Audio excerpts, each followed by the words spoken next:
কাছাৰত নাৰী সৰবৰাহকাৰী চক্ৰ উৎখাত কাছাৰ আৰক্ষীৰ জালত নাৰী সৰবৰাহকাৰী মহিলা নাৰী সৰবৰাহকাৰীৰ চক্ৰত জড়িত আন এগৰাকী মহিলা পলাতক দীৰ্ঘদিনে কাছাৰ আৰক্ষীয়ে নাৰী সৰবৰাহ চক্ৰৰ বিৰুদ্ধে অব্যাহত ৰাখিছিল অভিযান কাছাৰৰ নাৰী সৰবৰাহকাৰীৰ চক্ৰ লাহে লাহে উৎখাত কৰিছে কাছাৰ আৰক্ষীয়ে জিলাখনত অব্যাহত আছিল নাৰী সৰবৰাহৰ ভয়ংকৰ জাল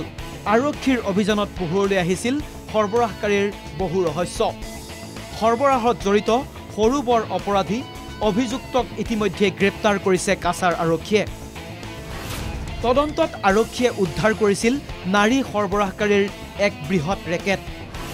আৰক্ষীয়ে ৰাজস্থানৰ পৰা উদ্ধাৰ কৰিছিল দুগৰাকী যুৱতীক ইয়াৰ পাছতে আৰক্ষীয়ে লাভ কৰিছিল বহু নতুন তথ্য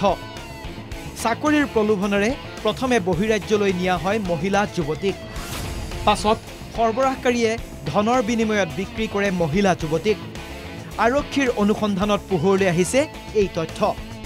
ঘটনাৰ ৰহস্য ভেদ কৰি ৰাজস্থানৰ পৰা লীলাৰাম নামৰ এজনক গ্ৰেপ্তাৰ কৰিছিল কাছাৰ আৰক্ষীয়ে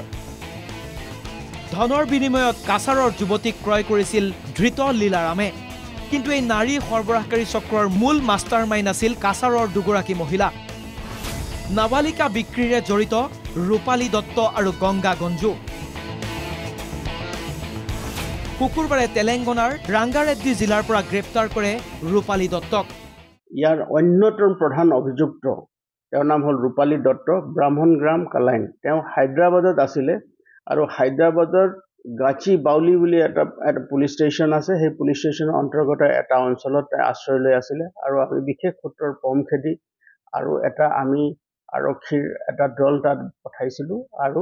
সেই দলটোৱে তাৰ পৰা সেই মহিলাগৰাকীক এৰেষ্ট কৰি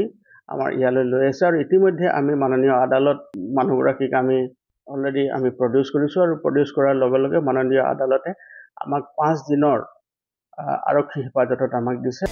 বিগত কিছুদিনৰ পৰা পলাতক আছিল এই দুই অভিযুক্ত মহিলা আনহাতে বৰ্তমানেও পলাতক গংগা গঞ্জু নামৰ আন এগৰাকী অভিযুক্ত মহিলা ইফালে গ্ৰেপ্তাৰৰ পিছতে ৰূপালী দত্তক 5 দিনৰ জিম্মাত লৈছে আৰক্ষীয়ে সমগ্ৰ নাৰী সৰবৰাহকাৰী চক্ৰৰ বিৰুদ্ধে ধাৰাবাহিকভাৱে অভিযান অব্যাহত ৰাখিছে কাছাৰ আৰক্ষীয়ে তদন্তত আৰক্ষীয়ে লাভ কৰিছে এটাৰ পাছত আনটো গুৰুত্বপূৰ্ণ তথ্য শিলচৰৰ পৰা আহাদুল আহমেদৰ ৰিপৰ্ট NKTV